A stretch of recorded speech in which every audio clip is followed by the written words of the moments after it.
les marchés de titres publics occupent une grande place dans le marché régional. Je crois que c'est la place principale, c'est la place la plus importante.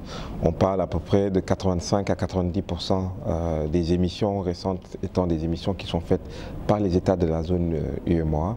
Et en termes de volume et de taille aussi, ce sont les seules entités qui ont la capacité d'émettre des titres de cette taille-là, c'est-à-dire de plusieurs centaines de milliards de francs CFA. Aujourd'hui, on estime que c'est eux qui ont lancé toute la démarche innovante qui représente les marchés financiers.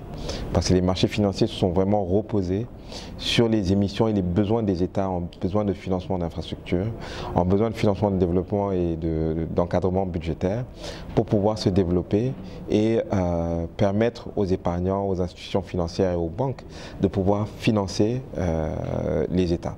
Et la meilleure manière de financer les États aujourd'hui, c'est de passer par les marchés financiers régionaux, c'est-à-dire comme l'agence UEMOA titre, les émissions obligataires, les émissions de titres publics, les bons du trésor, etc. Donc aujourd'hui, c'est la place prépondérante, c'est la place la plus importante. On veut que ce rôle puisse continuer, qu'il soit diversifié certes, mais qu'il puisse continuer, que les États continuent à avoir accès à ce marché et à utiliser ce marché comme étant l'instrument principal pour le financement de leurs besoins budgétaires.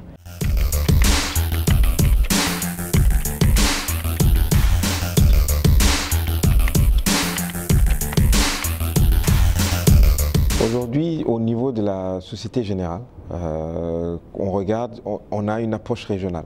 On a été structuré en deux régions, on a la zone UEMOA et la zone Afrique centrale et Est.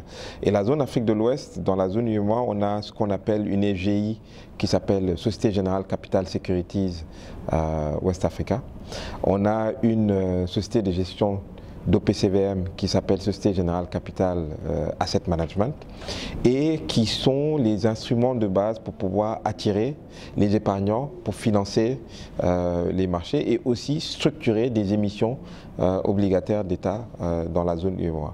Ces deux entités sont assez actives et permettent de manière assez efficiente de pouvoir financer les États. En plus de ça, on a créé une salle des marchés qui recoupe toute la trésorerie.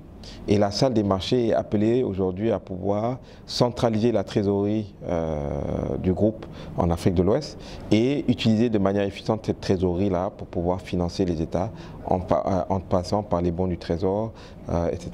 Et de l'autre côté, on a une équipe qu'on appelle l'équipe de financement structuré et qui est censée structurer des projets innovants qui sont liés à ce marché financier-là. Et un des projets qu'on regarde, c'est comment attirer des investisseurs étrangers en euros pour financer les États en francs CFA dans le marché. On y travaille toujours. C'est une structuration assez compliquée, mais on espère que dans l'année 2020 à venir, on pourra clôturer ce type d'opération-là.